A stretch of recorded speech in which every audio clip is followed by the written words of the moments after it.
Market economy. तुम्ही पाहतच आहे इथे. मार्केट इकॉनॉमी आणि नॉन मार्केट इकॉनॉमी मध्ये फरक काय असतो? मार्केट इकॉनॉमी म्हणजे सिंपल भाषेत मी तुम्हाला सांगितलं तर बाजारपेठ, लोकल बाजारपेठ. ठीक आहे.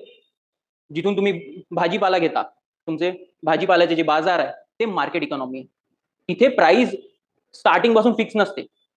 डिपेंड करते की सप्लाय कसा आहे, डिमांड कसा आहे. अगेन तुम्ही ही गोष्ट कॉलेजेसमध्ये वगैरे तर शिकले असातच.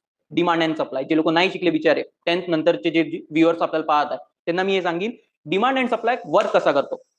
सिंपल आपण व्हेजिटेबल्सचं पाहूया.